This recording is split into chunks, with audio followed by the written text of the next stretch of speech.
Shalom, meus amados irmãos, que o Eterno abençoe a cada um de vocês. Eu sou Marcos Aurélio e estamos iniciando mais um programa Examinando os Profetas, o estudo semanal que nós fazemos aí relacionando, os profetas, os escritos nazarenos, a porção semanal que nós vamos acompanhar ao decorrer desta semana, que se finalizará no próximo Shabat, que inicia, a gente tem essa tradição aqui, iniciar às 6 horas da tarde no nosso canal. O pôr do sol em alguns locais é mais cedo, outros são mais tarde, mas a gente aqui coloca os vídeos, o estudo, o resumo da porção de cada morim, de cada professor, dos professores que temos no canal, na sexta-feira às 6 horas da tarde e no próprio Shabat aí, decorrendo, nesse dia também, no sábado.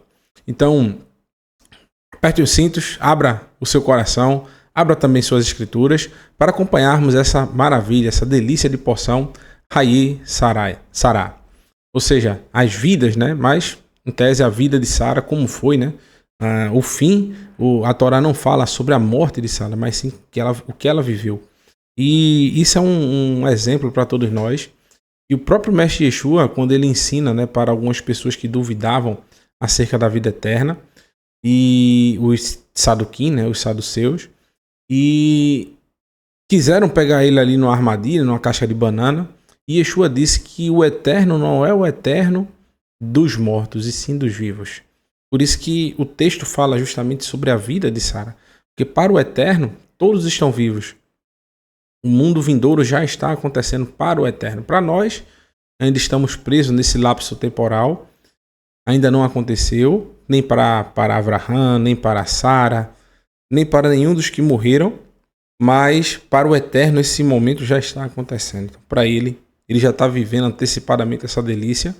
E nós cabe chegar àquele momento e que possamos ter também uma vida, e não passar todo esse tempo que nós temos aqui disponíveis apenas sobrevivendo, mas que nós possamos viver literalmente. E a gente vê uma vida recheada de emoções aí dos patriarcas, uma vida que muda de perspectiva a cada momento. No caso de Abraham, mudou aos 75 anos de idade, de Sara aos 65 anos de idade. Então, às vezes, quando a gente não tem mais esperança, o Eterno prepara algo novo, algo que vai mudar a nossa história. Então, talvez possamos ter essa mudança hoje. Basta nós crermos assim como Abraham creu no Eterno, e isso lhe foi imputado como justiça. E nessa porção a gente vê o encerramento da vida aqui neste plano, neste momento que nós estamos passando, de Abraham e de Sara. Ambos vão encerrar as suas vidas, porém, Abraham, nós vemos algo muito interessante nele. Algo que nos dá um exemplo para que possamos viver a nossa vida com justiça, com retidão. Abraham era um homem reto, um homem justo diante do Eterno. E diante, não só do Eterno, mas diante dos homens. Costumo dizer que, acompanhando a porção anterior, que nós vimos aí com a Moraquécia, brilhantemente instruída também, queria agradecer a irmã por ter feito esse belíssimo estudo. Estava aqui acompanhando, conversando com ela também no particular, interagindo, E a gente observa em Abraham algo muito interessante. Que ele observava e enxergava nas pessoas a presença do próprio Eterno. Por isso que ele tratou tão bem aqueles mensageiros. Por isso que ele tratava tão bem a quem estava à sua volta. Abraham, ele não imputava a ninguém o mal. Ele não buscava observar nas pessoas o mal, e sim sempre o bem. Então assim deve ser a vida de cada um de nós. A gente buscar sempre fazer com que a nossa vivência entre nós seja uma vivência pacífica, uma vivência ordeira, que nós façamos o bem sempre ao nosso próximo. Então, vamos dar início ao nosso estudo. Está aí o slide, a Haftarah, a quinta, Hayei Sará, a vida de Sara. E eu coloquei esse tema como príncipes verdadeiros. No ano passado a gente fez esse estudo diferente, ou foi ano passado ou ano retrasado, acho que foi ano passado. A gente falou justamente sobre encaminhando, as próximas gerações. E a gente consegue enxergar, a gente tem várias abordagens, lógico. A Torá, ela sempre se renova, a instrução do Eterno. E eu consegui observar algo interessante nessa porção. E Abraham, ele não era imputado, ele não se imputou como príncipe entre aquele povo que ele vivia na terra de Canaã, os filhos de Het. Eles que o colocaram como príncipe sobre eles. Que coisa interessante, meus irmãos. É isso que a gente vai estudar hoje com a perspectiva dos ensinamentos do nosso mestre Yeshua. Eu só voltar aqui rapidinho. Eu não acredito que eu fiz isso, mas é assim mesmo. Acontece nas melhores famílias. Rapidinho aqui, só. Pronto. Foi só o próximo aqui, o próximo, todos estão ok. Então vamos lá. Vamos lá. Ih, não foi. Rapidinho, viu, pessoal? Agora foi. No livro de Bereshit, Gênesis capítulo 23, versículo 3, eu vou pegar esse trechozinho aí para poder tecer um comentário sobre o tema da nossa porção e fazer o link maravilhoso entre os escritos, os escritos que estão no Tanar e também nos escritos nazarenos.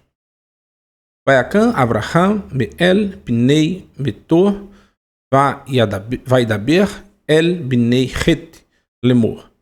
Então Abraham se levantou do lugar, né? Subentende-se do lugar onde estava, sua morta, e disse aos filhos de Het. Então, Abraham, ele ao observar, ao chegar e se deparar com esse momento tão difícil, a palavra diz que ele se levantou, ou seja, é como se Abraham tivesse ressurgido, né? Se levantado também, e como se ele estivesse com uma dor tão grande que ele tivesse morrido. Então ele se levantou daquele pranto e ele não se entregou, literalmente. Ele sabe que foi uma despedida, existe a dor da despedida, porém Abraham se levantou. Ele seguiu para tomar as medidas cabíveis, porque ele ainda era o patriarca de sua família. Ele precisava reunir forças para tomar as decisões. Apesar de seu filho já ter também uma certa idade, entende-se aí que Yitzhak tinha por volta de 40 anos, 38 a 40 anos de idade, mas mesmo assim Abraham, já na sua idade avançada, ele vai tomar as atitudes concernentes a um patriarca. Ele não se exime da sua responsabilidade. E no versículo 4 diz: Ger Toshav, ou seja, sou estrangeiro. Ger, estrangeiro, Toshav, entre vocês. Anohi imachem tenu li ahuzat kever. Imachem ve ekebra meti mi lifanai. Eu sou estrangeiro entre vocês, permita-me adquirir local para a sepultura entre vocês, para eu poder sepultar a minha morta. Então, Abraham tem um pedido muito simples. Ele quer adquirir um local para fazer o enterro da sua esposa tão amada. Justamente na terra em que ele viveu pacificamente durante vários anos. E comprar uma propriedade, principalmente Abraham, que era descendente de Shem, ele era um semita, onde havia uma promessa, uma profecia do próprio Noé, que os descendentes de Shem habitariam nas terras de Canaã. Ou seja, que essa compra poderia soar com os olhos assim, algo muito difícil para aqueles povos que viviam ali, porque se daria ao entender que Abraham queria tomar para si as palavras dessa profecia de Noé. Porém, Abraham é bem específico. Ele quer comprar a terra para sepultura. Ele não quer construir uma casa. Ele quer uma sepultura. Abraham faz isso, meus irmãos, para justamente não causar discórdia, não causar conflito, para não ter nenhum problema entre aquelas pessoas. E ele faz questão de pagar. Ele não quer nada de graça. Ele faz questão de pagar. Por isso que o povo diz, né? Os filhos de Het responderam a Abraão: ouça-nos, meu senhor. Aqui é que está o texto. Shemainu Adoni Nessi Elohim. Você é um Nessi, um príncipe de Elohim. Atá Betorhanu, entre nós. Por isso, Bemivehar que Vareinu Kevor et me terra ish mimeno et kiveriv lo yachle mimeha mikevor me terra. Você é um príncipe de Elohim entre nós, por isso escolha qualquer um dos nossos túmulos para sepultar sua morta. Nenhum de nós te recusará dar a você um túmulo para sepultamento da sua morta. Aqui é algo muito interessante, meus irmãos. Preste atenção. Abraão, ele é convidado, ele recebe uma dádiva para receber esse túmulo gratuitamente. E se vocês, como vocês vão ler ao decorrer desta semana essa porção, vocês vão ver a insistência de Abraão a pagar esse túmulo. Pagar por esse túmulo. Gastar e investir o dinheiro por esse túmulo. Foi-lhe pedido, foi dito assim uma quantia por alto e ele automaticamente puxou aquele dinheiro, já foi preparado para isso e já pagou por aquilo. Isso vai nos trazer grandes ensinamentos, mas o principal é isso que está escrito aqui. E Abraão era considerado um Nessi. Ele era um príncipe do Eterno entre o povo. Abraão, ele ensinava as instruções para um povo que era polígamo, um povo que tinha vários deuses, um povo que não seguia nada das instruções do Eterno. Mas eles se sentiam tão incomodados com a confiança, com a fidelidade, com a emuná de Abraão. Abraão falava tão bem do Eterno que Abraão se tornou uma referência do nome do Eterno entre aquele povo. Ele respeitava a forma que que esses povos acreditavam. Ele não se misturava com eles, mas de toda forma ele estava sempre presente na vida deles, sendo uma bênção, como o Eterno disse, né? Você será uma bênção. Abraão era uma bênção no meio deles. A gente tem que aprender a conviver com as diferenças, respeitar as pessoas que não querem servir ao Eterno, da forma que nós estamos compreendendo e sabemos que é a forma correta. Abraão também sabia a forma correta de cultuar o Eterno, porém ele sabia conviver também com aqueles que não respeitavam e não honravam o Eterno da devida forma. Mas Abraão sempre ensinava sobre. Não era inconveniente, não era uma pessoa que queria imputar a regra de goela abaixo para ninguém, até porque o Eterno não é assim. O Eterno quer que nós amemos praticar a sua Torá e não que nós façamos isso por obrigação. Então Abraão, ele só era respeitado como um príncipe do Eterno entre eles, porque apesar de eles não servirem ao Eterno, Abraão os amava. Abraão amava as pessoas e não as suas práticas. Isso é um grande ensinamento para todos nós, meus irmãos. Quantos de nós hoje somos considerados príncipes nos locais onde nós vivemos? Não digo príncipe, meus irmãos, de você andar na rua, o pessoal se estender um tapete, de você ser paparicado, bajulado. Eu falo quanto de nós somos reconhecidos como um servo do Eterno, uma autoridade, alguém que se eleva entre as pessoas. Que essa palavra também pode ser traduzida como esse vapor que sobe, né, que se eleva. E se transforma em nuvens, né? Algo visível às pessoas. Ele está ali, porém ele não influencia. O vapor que sobe da terra, né? Quando você joga uma água e sobe aquele vapor, você tá vendo que tá subindo aquele vapor. Mas aquilo ali, ela não vai prejudicar ninguém. Mas é visível a todos. A sua presença se faz. Então Abraham era assim. Alguém que estava presente, mas não fazia nenhum mal a ninguém. Não prejudicava ninguém. Não apontava falha de ninguém. Pelo contrário, ele só tinha amor para dar. Então, quanto de nós somos assim? E o principal ponto, meus irmãos, que esse é o tema do nosso estudo. É isso que nós vamos focar hoje. Sobre exatamente isso. Nós nos impomos como príncipes ou as pessoas nos colocam como príncipes? Abraham aqui, ele não disse, eu sou como um príncipe de Adonai entre vocês. Pelo contrário.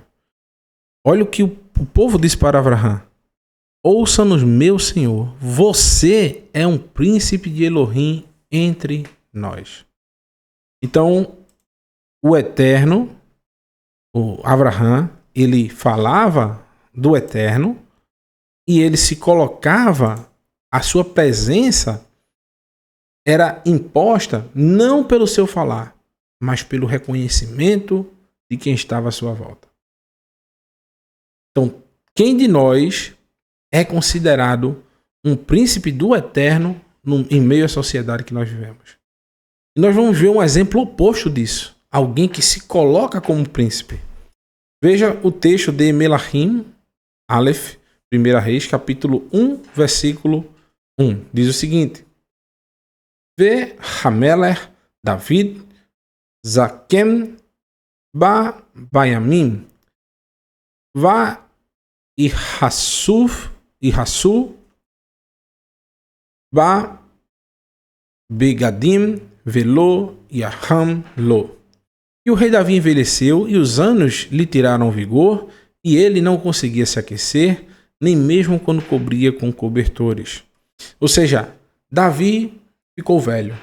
Chegou o momento de Davi também, assim como Abraham, como Sara, descansar com os seus antepassados. E arrumaram ali uma menina nova, né? Foram aquecer o velhinho. Davi gostava muito dessas coisas. Porém, observe que Davi já havia feito uma promessa que Salomão, seria aquele que sucederia o seu trono. Porém, um dos seus filhos, Adoniá, um homem bonito, de feição, uma pessoa que era fora dos padrões, né? Ele era mais bonito do que os outros, mais alto, mais forte, né? E mais velho também do que Shilomon. Olha o que ele fez. No capítulo 1, versículo 5 diz, Adoniá, filho de Hagid, passou a declarar-se rei. Então aqui não foi o povo que o declarou um príncipe ou um rei entre eles. Ou seja, a sua autoridade não foi conquistada por mérito. Alguém que foi reconhecido pelo seu pai, reconhecido pelo povo, reconhecido pelos profetas, pelos sacerdotes, como alguém de autoridade. Ele declarou-se rei. Ele se colocou acima dos outros por imposição. E quantos hoje, meus irmãos, não são assim? Eu não falo dos meios religiosos, não. Eu estou falando, às vezes, que acontece entre nós. Por a gente conhecer um pouquinho a mais, por sabermos um pouquinho a mais, em tese, né? Do que algumas pessoas que não chegaram a essa compreensão ainda da verdade do Eterno. A gente quer se colocar como melhores do que o nosso irmãozinho que está em religião A, B ou C. Se impor a nossa opinião como se nós fôssemos melhores, como se a gente fosse uma autoridade. E essa autoridade não está sendo colocada nem reconhecida através do trabalho que você faça, da forma que você ensina, da forma que você vive, como você age.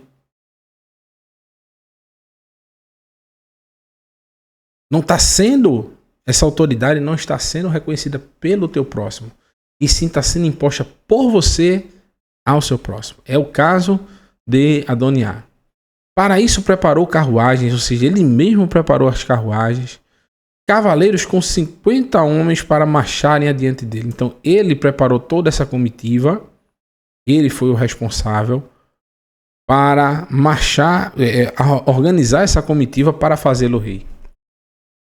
Seu pai jamais o tinha confrontado ao longo de toda a sua vida, questionando-o: por que você se comporta desta maneira? Além disso, ele era um homem muito bonito e havia nascido depois de Avshalom. Então, ele era um homem bonito, nunca foi confrontado pelo seu pai. O seu pai sempre passava a mão na cabecinha, né? Então, o texto é bem claro ao dizer que ele era uma pessoa mimada, não aceitava não, tudo era para o reizinho, não queria ser o segundo, sempre o primeiro, nunca levou uma palmadinha, né? Quem é assim hoje em dia, meus irmãos? Absolutamente.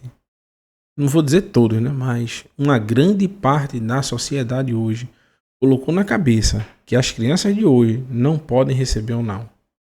Tem que ser tudo conversado, tem que haver uma negociação com a criança. Então, o não está sendo literalmente abolido, né, na educação das crianças hoje em dia, e não há um questionamento: por que você está fazendo isso? Não há um castigo para essa criança. E no final das contas, o destino desse homem aqui foi horrível. A gente vai ver nos textos, né? Vocês podem ler todo o texto. E aqui para, se eu não me engano, no versículo 31. Mas se vocês lerem todo o capítulo 1 e 2, vocês vão ver que esse homem, ele não virou rei, mas ele queria justamente a Sulamita, né? Que estava aquecendo o seu pai. Algo que era cobiçado também pelo rei, essa jovem. E justamente por causa disso, ele foi morto. Então, por não receber o não se contentar com aquilo que é a parte dele, por não esperar o reconhecimento que venha realmente pelo próximo e não de si próprio, esse homem pereceu nas suas próprias angústias, pereceu no seu próprio egoísmo. Olha o que o texto diz no versículo 7.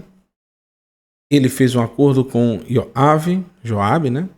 Filho de Tseruá, e Abiatar, no texto normal está Abiatar, né? O Corém. Ambos ajudaram a Adoniá.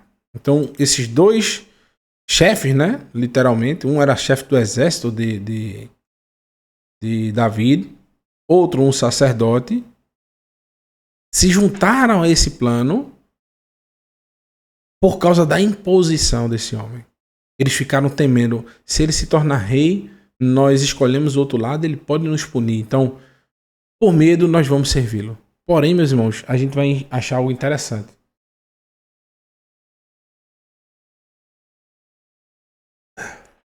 Quando uma autoridade ela é constituída pelas próprias pessoas, é muito difícil eles se insurgirem contra essa autoridade, e é muito difícil, mesmo nos momentos de angústia, eles os abandonarem. David, quando ele foi destronado, né, pelo seu filho, por Avshalom, centenas de pessoas seguiram a David, porque o seu filho estava fazendo aquilo por imposição. E na hora do vamos ver, meus irmãos, as pessoas que não estão ali por amor, por fidelidade ao seu líder, eles vão abandonar. E isso aconteceu com o nosso mestre Yeshua. Ele sabia que naquele primeiro momento, um momento de angústia, os seus discípulos iriam fugir porque eles não eram militares. Eles eram pessoas comuns e eles tiveram medo da morte. Mas a partir do momento, por isso que Yeshua fala que depois da sua morte virá o Consolador, ou seja, aqueles que os farão conhecer e caminhar sobre toda a verdade. Por quê? Quem é que veio depois da morte de Yeshua? O próprio Yeshua. Porém, Yeshua veio com o corpo ressuscitado. Ele já veio ressuscitado. E essas pessoas, ao verem que a promessa que está na Escritura de uma vida eterna, ela é real e palpável, chegaram a tocar em Yeshua. A partir desse momento, eles nunca mais negaram a Yeshua. Eles morreram e deram sua vida porque eles tiveram a confirmação da sua fé. Não foi só Tomé que precisou ver para crer. Todos os discípulos precisaram ver para crer. O próprio Kefa, Pedro, foi um deles. Ver para crer em Yeshua? Não. Ver para crer na palavra do Eterno. Porque na hora do vamos ver, meus irmãos, todo mundo antes do vamos ver, né? Todo mundo é fortão. Mas na hora do vamos ver, aí é que a gente vê quem é quem. Yeshua ficou só. Porém, depois, o que aconteceu? Quando eles viram que a promessa era verdadeira, que havia realmente o que a Escritura havia prometido, que havia uma ressurreição dos mortos, esse consolo veio sobre eles, e eles, a partir desse momento, entregaram a sua vida, não por imposição de Yeshua, mas por amor. Então, quando você está servindo alguém por amor, é muito diferente de que seja por imposição. Você vai fazer coisas até que o seu mestre ou o seu líder não está pedindo. Você faz aquilo por amor, para querer agradar, você faz bem feito. Agora, quando é imposto, você faz de todo jeito, só faz se for mandado mesmo. Então, esses homens seguiram esse intento muito mais por medo, né? No entanto, Tzadoc, o Kohen, Benaia, o filho de Ioada, Natan, o profeta, Shimei e Rei e o guarda da elite de Davi não deram apoio a Adoniá. Eu pulei aqui, do 8 para o versículo 28. Então houve toda uma trama, né? O Adoniá reuniu o povo, começou a tocar músicas e fazer uma comemoração. Nesse meio tempo, né? Se moveram o profeta, o próprio Shimei e também Betseba. Eles se reuniram e conseguiram fazer com que Davi reunisse suas forças ali, se levantasse e desse suas últimas ordens antes de se reunir com seus antepassados. E essas ordens eram que Shilomon deveria subir na sua burrinha, na sua jumentinha, e ele deveria ir pela cidade, ser tocado o shofar, né, as trombetas, para anunciar que havia um novo rei e que toda a cidade deveria saudar a Shilomon como rei. E Adoniá, quando estava ali fazendo aquela balbúrdia, né, com esses 50 homens, mais com Joabe, né, e o sacerdote, quando eles ouviram, já era tarde. Então, o próprio Adoniá saiu correndo, se agarrou na ponta do altar, pedindo misericórdia, e seu irmão perdoou. Porém, depois ele voltou e queria a esposa que seu irmão queria para si. Aí realmente foi o fim dele, né? Então, só um resumo, vocês podem ler depois. O rei Davi respondeu dizendo: traga-me Batsheva. Até aqui. E ela entrou na sua presença do rei e ficou diante dele. Va yashav ha-melech vayomar Chai Adonai asher pada et nafshi michol tsara. Então o rei fez um voto. Assim como vive Adonai, que me tem livrado de toda adversidade, eu juro a você, pelo Elohim de Israel, que seu filho Shilomon será rei depois de mim, ele se assentará no meu trono, em meu lugar, e farei isso hoje. Observe um detalhe, meus irmãos. Adoniá, ele se colocou como o rei. Shilomon não fez nada. Ele não aparece aqui, absolutamente fazendo nada. Ele não foi até o seu pai, ele não recobrou as palavras do seu pai para ele. Shilomon não aparece na história. Só aparecem pessoas que reconhecem que Shilomon será a escolha mais correta. Em nenhum momento Shilomon aparece para reivindicar nada. Então, a verdadeira liderança será dada pelo Eterno e por aqueles que estão à tua volta. O reconhecimento, liderança, que quer que seja. Não esperemos que nossos atos mereçam um reconhecimento. Mas que esse reconhecimento, se há de acontecer, que seja de livre e espontânea vontade e que seja dado pelas pessoas. Porque isso é uma confirmação do Eterno. Agora, quando a gente impõe algo, essa imposição não é reconhecida, não é verdadeira. Muito pelo contrário. O amor em si, ele não se compra, ele não se impõe. O amor verdadeiro é aquele que justamente as pessoas vão demonstrar isso através de atitudes espontâneas. Vem espontaneamente. Ninguém pode cobrar o outro amor, ninguém pode cobrar o outro afeto, carinho, nada. Se a pessoa realmente tem isso, é porque ela vai demonstrar isso espontaneamente.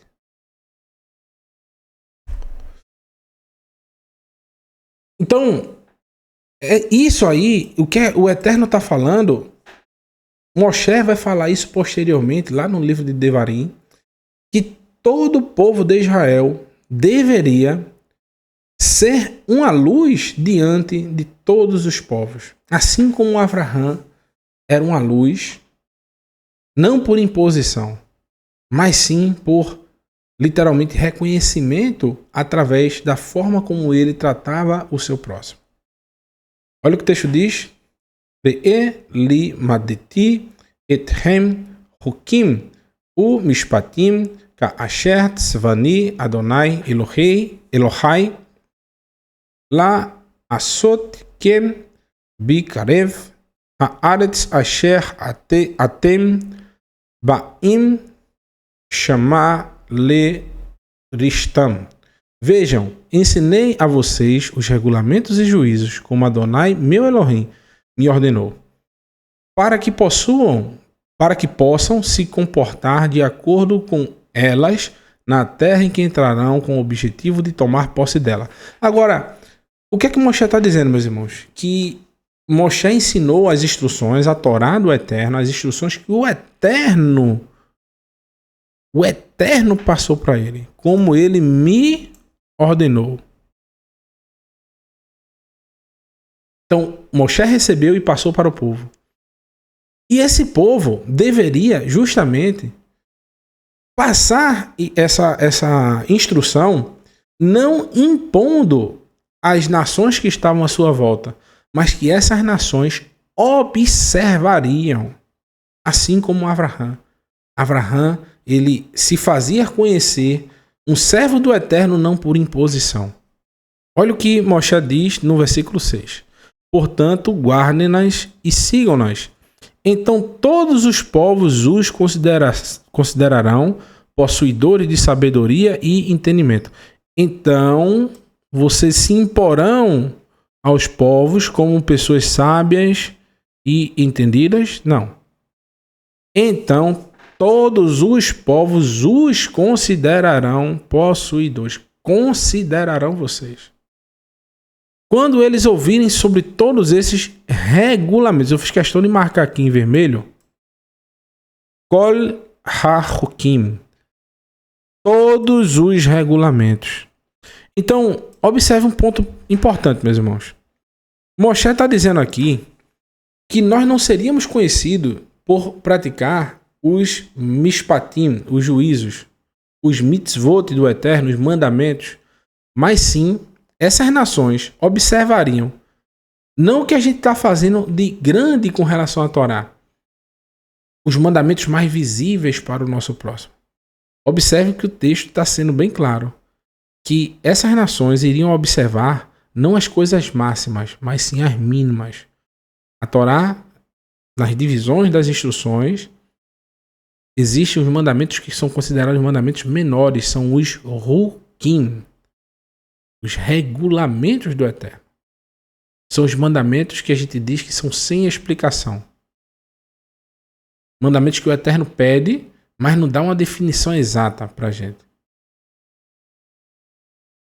Entre eles, a gente não consegue explicar, por exemplo, por que não comer carne de porco, por que não comer certos alimentos.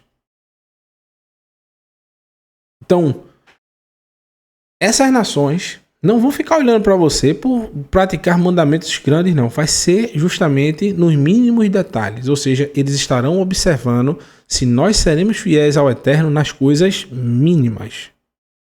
Porque no máximo, a maioria do povo, evidentemente, ninguém vai sair aí por aí matando os outros, se prostituindo, roubando, difamando o seu próximo, que são mandamentos maiores. Mas sim, essas nações observarão a nossa fidelidade ao Eterno nas coisas mínimas. Porque só aí eles nos considerarão como alguém que literalmente serve ao Eterno de uma forma verdadeira. Só subir aqui um pouquinho para não ficar fora. Apareceu, pronto. Vou apagar aqui. Para o meu amigo Yosef Torres, ele fica arretado porque a gente deixa marcado aqui, rapaz. Se ele estiver por aí, ele já vai estar. Meu irmão, apaga isso aí. Os riscos. Então, olhe.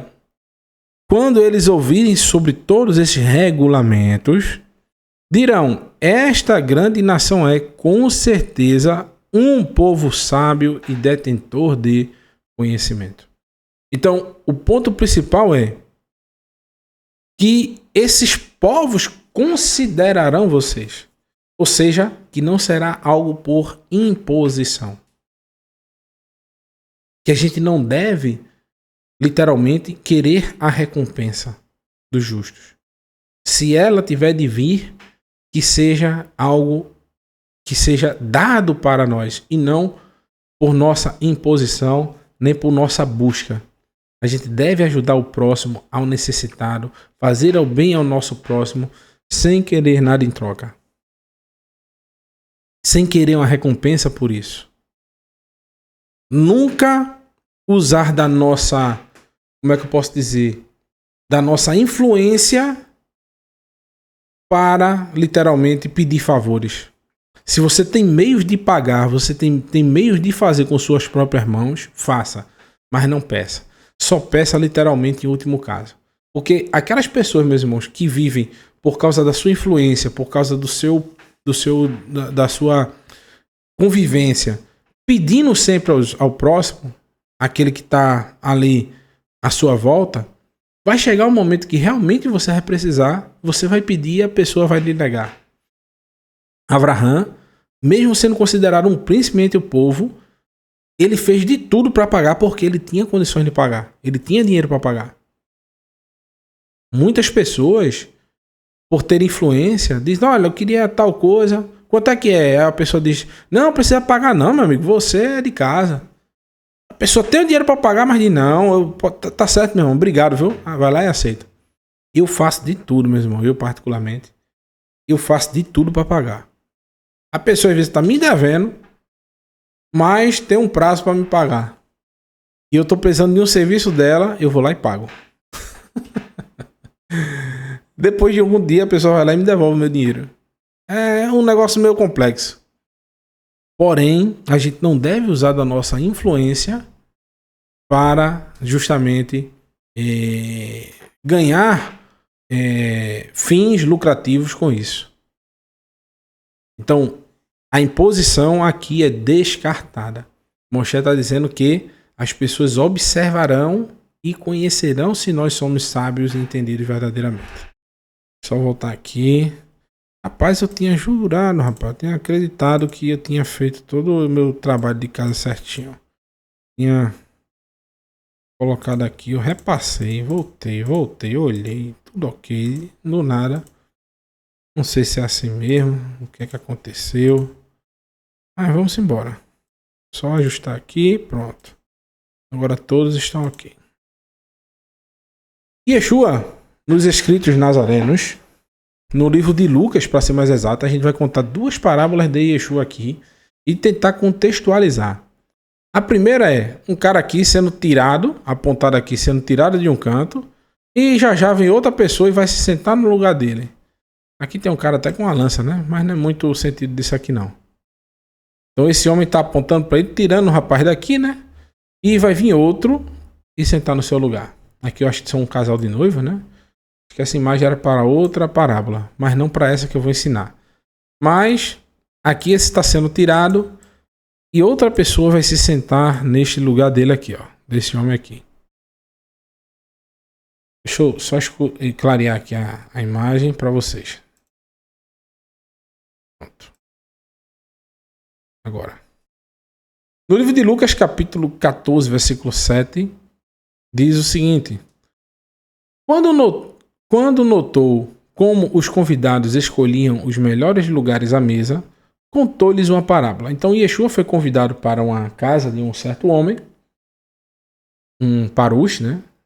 E quando ele se foi sentando na mesa, ele foi observando cada um daqueles que estavam entrando, como eles estavam se sentando. Então, no meio de todo mundo, ele usou esse exemplo para contar uma parábola. E era assim a vida do nosso mestre Yeshua. Ele usava exemplos do cotidiano para dar os seus ensinamentos, porque tornava eles muito mais fáceis de serem compreendidos. Então, ele trazia um assunto totalmente ligado à Torá, aos ensinos que a Torá nos trazem, e ele trazia através de exemplos práticos de vivência cotidiana. E esse exemplo serve para nós até os dias de hoje. Todas as parábolas de Yeshua. E elas são fáceis da gente aprender por causa disso. Que a gente pode encaixar nos mais vastos exemplos do nosso dia a dia. Preste atenção no ensino de Yeshua. Versículo 8 diz: E yakra oterra ish el ha-tunato lo teshev al moshav harosh pem nikra sham ish nehabad mimeha. Quando for convidado por alguém para uma festa de casamento, não se sente no melhor lugar. Pois, se alguém mais importante que você tiver sido convidado, é o exemplo dessa foto aqui, né? Eu vi ali os dois noivos, né? Tá certa a imagem aqui. Então, é o exemplo perfeito. Tem uma festa de casamento, esse aqui sentou num lugar, bem dizer, próximo aqui, né? Tem mais fileiras aqui para trás, né? E esse já sentou mais próximo. E esse homem aqui mandou ele sair. Sai daí porque você tá aí, rapaz. Se retire-se. Cadê o outro convidado que eu trouxe de longe? Senta ali no lugar dele e você vai lá pra trás. E o cara não queria sair, chamaram até o segurança, rapaz. Esse aí, ó, coitado. Deixa eu voltar aqui pra vocês. Ver aqui. Esse aqui tava dando nó cego no casamento. Ninguém conhecia. Quem é esse aqui que eu não conheço? Aí perguntou de novo, também não sabia quem era. Quem é esse aqui? Aí, não sei não. Sentou-se aí, logo na frente. Então o pai da noiva disse: Oxe, ninguém conhece ele não. É um penetra. Vai lá pra trás. E tu que tá aqui, tá lá atrás, que tu é uma pessoa influente, veio de longe, um nascer, um príncipe entre nós, senta-te aqui na frente, porque você é reconhecido como alguém importante. Então, Yeshua vai usar esse exemplo maravilhoso. Veja que coisa linda, meus irmãos, pra gente aprender. No versículo 9 diz: a pessoa que convidou os dois pode se aproximar de você e dizer: dê o lugar a este homem. Então você será humilhado enquanto toma o lugar de menor importância. Realmente é algo interessantíssimo, meus irmãos. Veja que exemplo profundo Yeshua está dizendo. Algo que pode acontecer realmente com a gente. Isso é um alerta para a gente. Que nós não podemos ir para os locais e nos colocarmos nos melhores lugares, a não ser que você tenha pago por isso.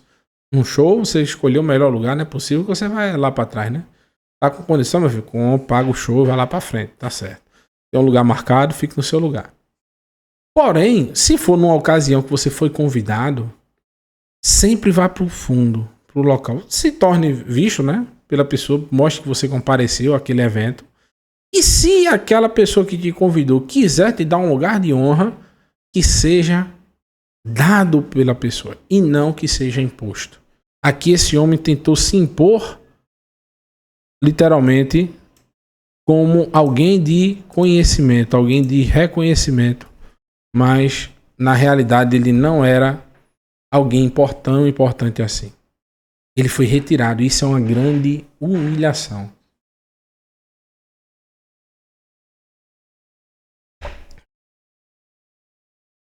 Eu já fiz alguns congressos, uns 3 congressos. Geralmente, quando não é o meu dia, eu vou assistir também. Eu fico lá sentado no meio. Aí, de repente, o pessoal... No outro dia, né? Quando eu vou, é a minha vez. Ou então, se é no mesmo dia o congresso que eu já fui. Chega na minha hora de entrar, eu saio do meio do povo lá e vou... Marcos Aurélio, eu me levanto e vou. O pessoal nem sabe que às vezes eu vou dar alguma palestra, eu vou ensinar alguma coisa. E é importante a gente se manter nesse nível, porque todos nós somos iguais. Ninguém é melhor do que ninguém. O que eu estou ensinando, às vezes, outras pessoas que estão ali sentadas já sabem. Estão só para prestigiar o evento.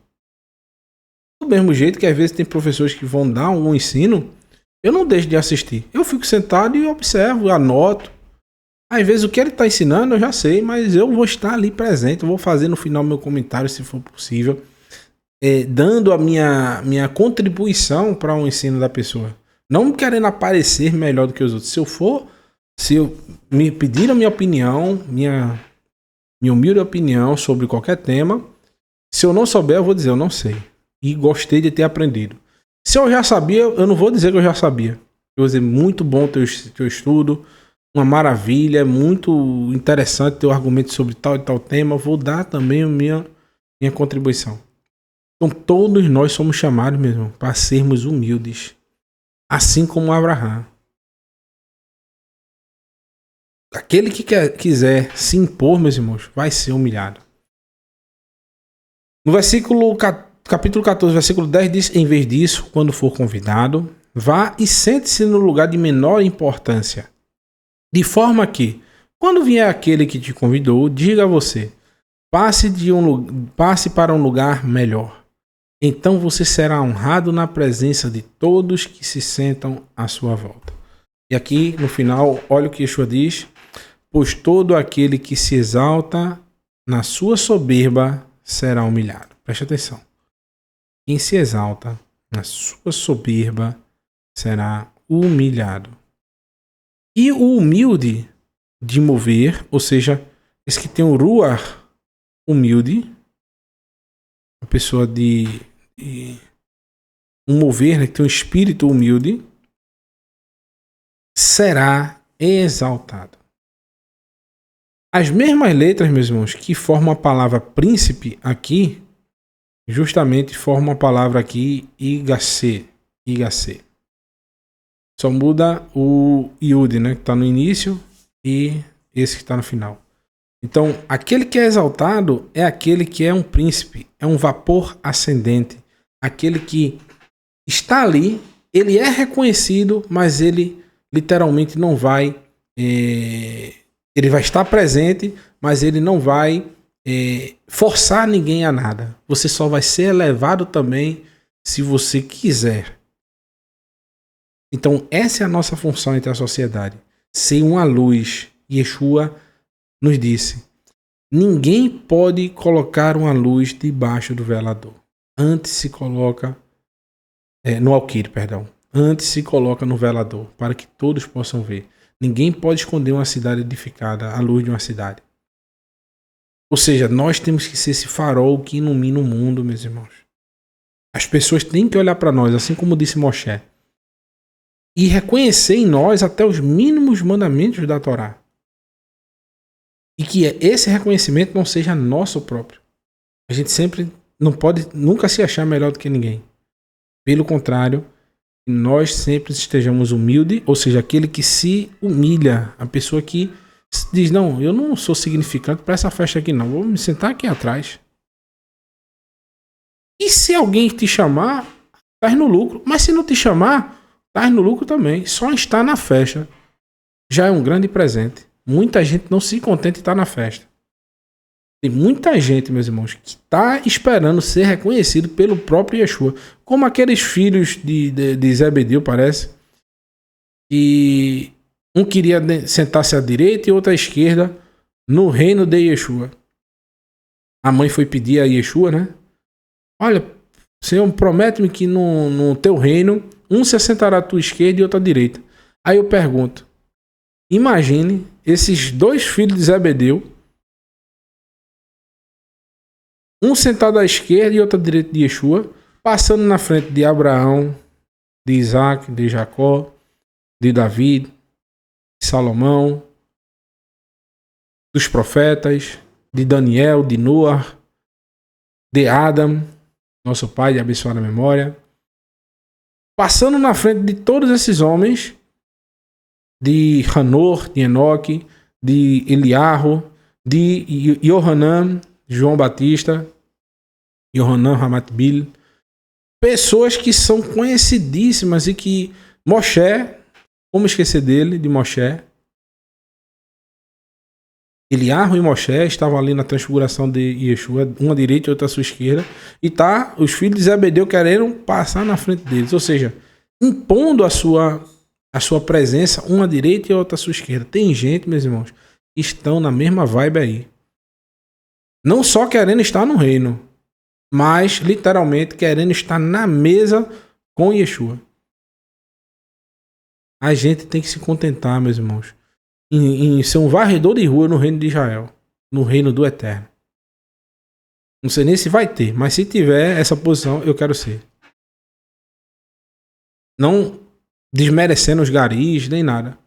Mas à vista o carregador de água, o lenhador, como a escritura cita, né, as funções que eram menos bem pagas, né, não eram tão bem pagas para essas funções como hoje, né? O reconhecimento que a gente tem que dar também às pessoas que fazem a limpeza das ruas, da nossa cidade, que elas não são bem remuneradas, mas porém tem um papel importantíssimo. Do mesmo jeito, todos nós devemos querer estar lá no reino. Não à força, não por imposição, não querendo estar acima de ninguém, mas pelo contrário, que se o Eterno quiser nos colocar em posição de honra, que seja feita a vontade dele. O importante é que estejamos na festa. E muita gente às vezes é expulso da festa por causa do seu comportamento, que isso não demonstra humildade, que é o mais importante para estar no reino do Eterno. E aqui eu vou falar sobre uma parábola muito interessante. Na continuação dessas parábolas de Yeshua, essas Mishalim, no livro de Lucas, tem uma parábola interessantíssima, meus irmãos. Mas é muito interessante mesmo. A parábola do mordomo infiel. Então, muito se especula, né, que Yeshua falou algo e literalmente estaria bonificando alguém que agiu de uma forma ímpia, né, mentindo, defraudando, né? Porém, a gente vai analisar aqui e vamos ver se realmente é isso, né? Tá aqui o dono do comércio e aqui o mordomo, né? Pegando aqui no dinheiro e o cara não tá muito satisfeito com o serviço dele não, viu? Adianta a vocês que ele não ficou legal com esse serviço desse mordomo não. Porém, vamos ver a saída desse mordomo. E por que Yeshua considera alguém que literalmente estava ali... Ixi. Vou diminuir aqui um pouquinho. Defraudando, né? Defraudou como uma pessoa que estava fazendo o que era correto, né? Vamos analisar juntos esse texto. No livro de Lucas, no capítulo 16, versículo 1 diz... Deixa eu ver quanto tempo está aqui. Vai dar tempo. Falando aos Talmidim, Yeshua disse: havia um homem rico que empregou um administrador. Chegaram até ele acusações de que seu administrador estava desperdiçando seus recursos. Então, o que acontece? No mundo antigo, meus irmãos, existiam vários tipos de formas de trabalho, né? Vou lhe dar um exemplo. O pastor de ovelhas. Existiam pastores assalariados. O que era? Alguém que sabia ser pastor, mas não tinha ovelha. Então ele pegava as ovelhas de 1, de 2, de 3, de 4 pessoas e levava esses rebanhos e depois para pastar, né? Pastor literalmente é o que leva ao pasto, né? E depois ele tinha a responsabilidade de proteger essas ovelhas, de alimentá-las, de cuidar delas e depois trazer de volta. E a paga desse trabalho era justamente ovelhas. Esse pastor, depois de um tempo, ele começava a ter o seu próprio rebanho. No mundo antigo, havia-se muito disso. Não se pagava para alguns tipos de profissões um salário fixo. Se dava uma porcentagem em cima daquilo do que você estava entregando para aquela pessoa comercializar. Então, muito provavelmente, existe uma grande possibilidade que esse patrão chegava para esse administrador, dizia, olha, eu tenho esse silo aqui, tem tantos mil quilos de trigo. Eu quero vender um exemplo, a R$10, eu vendo para você a R$10 o quilo. Se você vai vender por 20, por 30, por 40, por 50, é um direito seu. Você faça o seu bom proveito. Eu quero meus R$10. Até os dias de hoje existem profissões assim, chama-se de arrendado. Então você deixa um determinado produto com a pessoa que vender lhe presta a conta de uma parte e se ela, o lucro ela fica com ela. É um direito dela. Porém, existe um problema nisso aí. Qual o problema? Se esse administrador ele for uma pessoa muito gananciosa e cobrar um valor muito alto no teu produto, o teu produto vai ficar fora do preço de mercado. Ele não vai conseguir fazer aquela venda num giro muito rápido.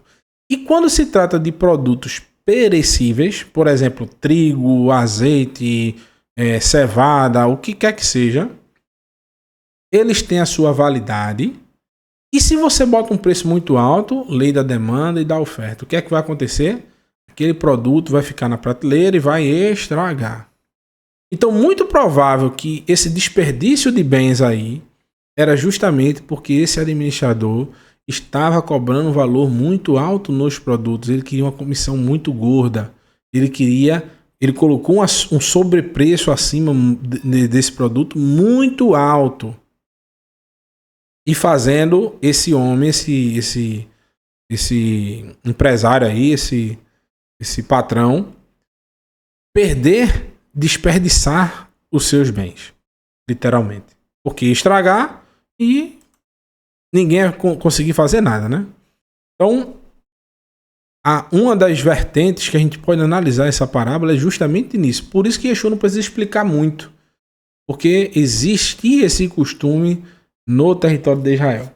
Tem até um livro ali, eu recomendo para vocês, é o Manual dos Usos e Costumes dos Tempos Bíblicos, explica sobre isso, achei maravilhosa essa explicação. Versículo 2. Então ele convocou e lhe perguntou, o que é isto que estou ouvindo a teu respeito? Presta conta dos seus atos, porque não será mais o administrador. Ou seja, eu vou colocar outra pessoa para tomar conta dos meus recursos, dos meus produtos, e você vai me prestar conta, vai pagar aquela parte que eu acordei com você. Se o quilo do trigo é R$10, você vai me dar em tantos quilos que você já vendeu esse valor. O que você receber de diferença a mais, se você vendeu por 20, por R$30 o quilo, é um direito seu, você pega o seu. Mas eu quero o meu, presta conta disso. Porque eu vou colocar outra pessoa para vender meus produtos. Você está cobrando muito caro. E no versículo 3 diz, o que devo fazer? Disse o administrador a si mesmo. Meu patrão está me despedindo. Eu não sou forte o suficiente para cavar fossos e tenho vergonha de mendigar. Por que Yeshua está contando isso, meu irmão, essa parábola? Para que grupo Yeshua está contando isso? Quem são esses que estão ouvindo? Perushim ve Soferim. Yeshua começou a contar um monte de parábolas direcionadas a esses homens.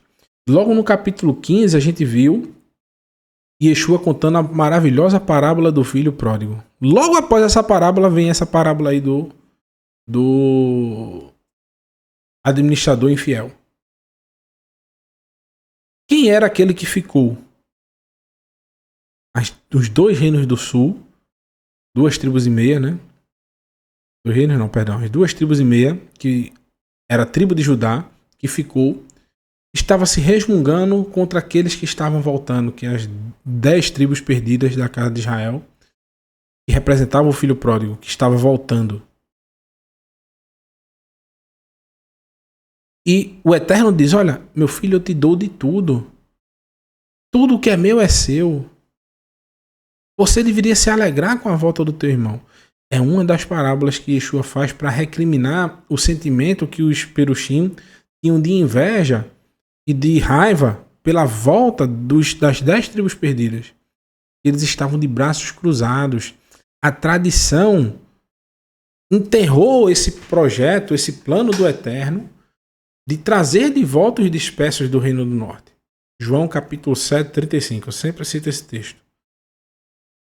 Yeshua diz, olha, para onde eu vou, vocês não podem ir. Então eles se perguntam, para onde este homem vai que nós não podemos ir? Por acaso ele vai ensinar aos dispersos que estão entre os gregos? Ou seja, na tradição se colocou um mandamento que proibia o povo de Yehudá, os judeus, de ensinar aos estrangeiros, aos gentios. Só que os gentios, os estrangeiros, no meio deles estava quem? As 10 tribos perdidas.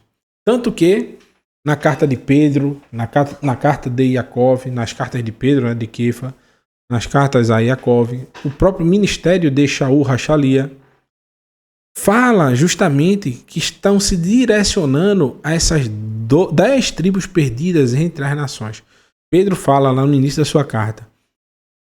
Essa carta é direcionada aos dispersos. Yaakov também fala a mesma coisa no início das suas cartas. Então, essa próxima parábola já é uma crítica à forma de vida luxuosa que esses homens estavam vivendo. Eles agora se impunham entre a sociedade, a sua autoridade por imposição, e eles usavam justamente o cascalho, meu irmão, o dinheiro, roupas luxuosas, através das suas vestes luxuosas, requintadas. Seu poder financeiro, sua autoridade estava literalmente, eles confiavam mais na sua própria autoridade, no seu próprio poderio, na sua própria riqueza, porque não também, do que na sua relação com o povo. Eles estavam se distanciando do povo, colocando um monte de tradições, se distanciando ainda mais do povo, e além disso, com seu poder financeiro, abrindo uma lacuna entre o povo e a classe religiosa. Chegando ao ponto de Yeshua dizer, literalmente, que aquele que se despedisse disso era mais sábio até do que os filhos da luz, porque os filhos da luz eram os considerados os essênios. Eles se consideravam os filhos da luz. E o que é que eles fizeram? Eles se esconderam dentro de cavernas. Eles guardaram a sua luz dentro da caverna. É como Yeshua disse, né? Ninguém pode esconder a sua luz. Esse texto vai falar sobre isso mais à frente. Continuando. Versículo 4. Vá Yadati, e eu já sei, et asher, o que farei, esse ad gam aharei asher ahidal mi riot sochem yas funi el bateihem. Já sei o que eu vou fazer, algo que fará as pessoas me receberem bem em suas casas quando eu tiver perdido meu emprego aqui. Então, a fonte de renda desse homem vai secar, o dono do comércio ali vai o botar para fora, vai o destronar, vai tirar sua autoridade, vai tirar sua posição como mediador, ou seja, estão conseguindo entender? Quem era o mediador entre o Eterno e os homens? Essa classe religiosa. Perushim ve Soferim. Eles estavam mais entre o povo até do que os próprios sacerdotes. Então, o que é que eles fizeram? Tanto que os sacerdotes agora tinham que sair dessa classe, né?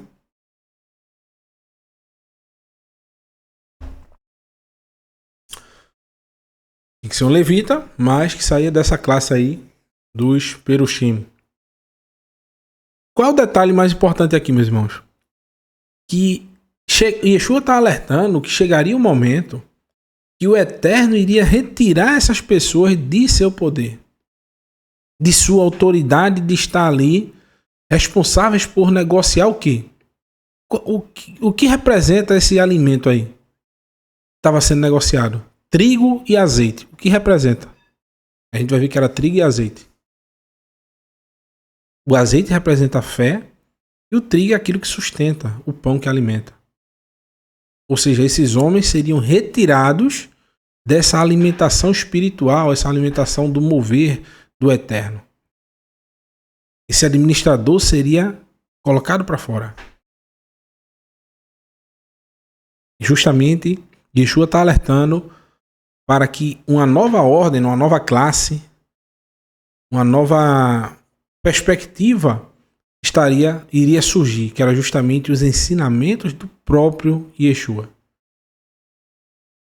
Yeshua iria trazer para a compreensão do mundo, não só mais do povo Yehudi, mas do mundo inteiro, que a Torá poderia ser praticada por todos, sem pesos, não por imposição de ninguém.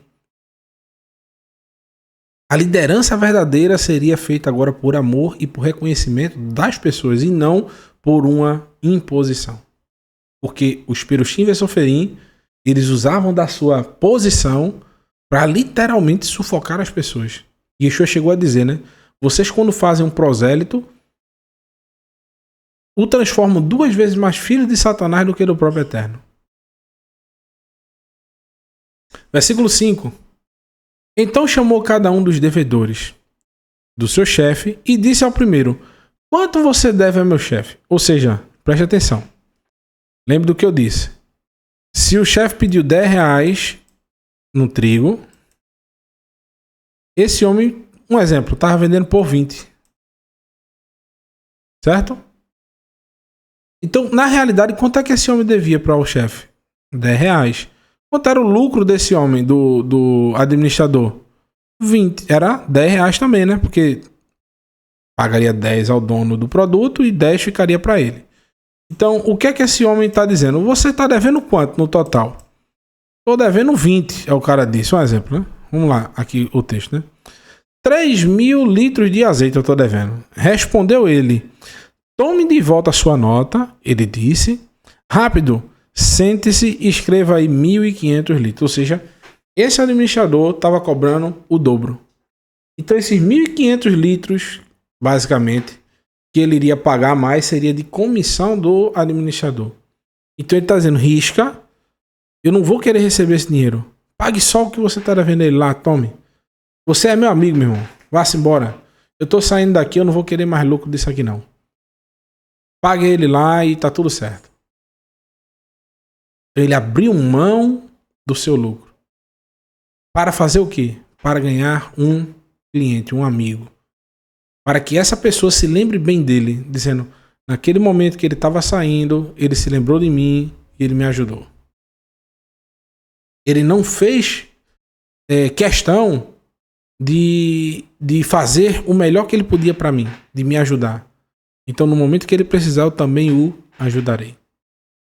Ele não se prendeu às riquezas, a esse dinheiro, porque ele sabia que ele não teria mais essa oportunidade de ganhar dinheiro. Ele agora estava totalmente dependente daquele ciclo de amizades que ele fez ao longo de sua vida. E um detalhe importante, aqui o desconto foi de quantos por cento? Então, a comissão dele foi de 50%. É isso? 50% nesse aqui. Observe um detalhe importante, porque ele era um homem infiel, né? Ao seguinte disse: quanto você deve? 25.000 quilos de trigo. E respondeu ele: pegue sua nota e escreva 20.000 quilos. Ou seja, já nesse aqui, ele não botou um lucro de 50%, ele botou um lucro de 20%. Então, esse homem, ele tinha 2 pesos e 2 medidas. Ele não agia corretamente com ambos os clientes. Com esse aqui, ele era mais amigo do que com o outro. Ele botou uma margem de lucro maior para um e menor para o outro. E agora ele igualou tudo. Ele só está cobrando o que o patrão dele havia ordenado. Versículo 8. E o chefe do administrador desonesto, por que ele era desonesto, meus irmãos? Por que ele era desonesto? Porque ele estava com essas práticas de preços abusivos e porque ele beneficiava um e prejudicava outro. Por isso ele era um homem desonesto. O aplaudiu por agir de modo tão astuto, porque os filhos do mundo possuem mais prudência do que a geração dos filhos da luz. Ou seja, se você tem bons... O que é que Yeshua quer dizer com isso? Se você está abrindo mão dos ganhos financeiros, mas, porém, você está vivendo ainda neste mundo e tendo relação com as pessoas, sendo bem recebido na casa das pessoas do mundo, você é prudente. Porém, os filhos da luz, eles deixaram de receber ganhos financeiros, eles deixaram de conviver com a sociedade e se esconderam em cavernas. Por isso que Yeshua está dizendo, porque os filhos do mundo, ou seja, pode ser os Perushim, Vessoferim, que eles eram considerados até pelos essênios como filhos do mundo, eram mais prudentes do que os filhos da luz. Em que condição? Se eles não fossem avarentos. Se eles não buscassem enriquecimentos ilícitos. Se eles usassem o dinheiro para justamente fazer o bem. Distribuir para o bem. Usar de uma forma correta, devida. Preço justo para todo mundo, não cobrar muito caro, cobrasse barato, usasse essa diferença para criar relações. Era o que Abraão fazia. Abraão usou seu dinheiro para fazer o bem, para abençoar. Ele não era mesquinho. Ele não juntava dinheiro para entesourar em casa. Ele usava sempre. Pronto, chegou 3 viajantes que não tinham nada para oferecer a Abraão. Ele mandou matar um animal, mandou cozinhar, mandou fazer um monte de coisa e deu um banquete para eles, sem nem saber de onde eles iam nem para onde eles iam. De onde eles vinham, nem para onde eles iam. Esses viajantes não tinham nada para oferecer a Abraão e Abraão deu um banquete para eles. Os filhos de Het disseram, não, enterra tua morta aqui, você é de casa, você é como um príncipe do eterno entre nós, você não precisa pagar nada. De jeito maneiro, eu faço questão de pagar. Eu vou pegar esses bens que o Eterno tem me dado para administrar e vou distribuir entre meus amigos, porque chegará um momento que eu poderei precisar de vocês novamente. Então, essa é a lição que a gente tem, meus irmãos. De os bens serem justamente para a gente partilhar, ajudar a construir relações entre nós, entre o próximo. Que não haja mesquinharia nem miserê, literalmente, né? Por isso eu lhes digo, usem a riqueza deste mundo para fazer... Olha aí o que o texto diz, Yeshua é bem claro. Claro como... e cristalino, né? Usem a riqueza deste mundo para fazer amigos. De forma que, quando a riqueza acabar, ela acabar, vocês possam ser recebidos no lar eterno. Porque você não se apegou ao dinheiro, às riquezas. Você se apegou nas relações, aos amigos, ao que realmente importa, que é o amor ao próximo. Por fim, no versículo 16 diz, assim, se vocês não forem dignos de confiança em lidar com as riquezas deste mundo, quem lhes confiará o que é verdadeiro? Shalom, meus irmãos. Esse foi o nosso estudo. Que o Eterno abençoe a cada um de vocês. Nós possamos ter uma semana abençoada por Ele, na sua graça, no seu amor. Que tudo que vocês fizerem nesta semana prospere e criem relações. Sejam príncipes do Eterno no meio do povo, mas não por reconhecimento próprio. Que nós sejamos príncipes do Eterno, se for da vontade dEle, que as pessoas possam observar em nós a observância até dos menores mandamentos da Torá. Shalom, shalom, meus irmãos. Shavuot Vileculan. Até a próxima no programa Examinando os Profetas. Shalom, shalom.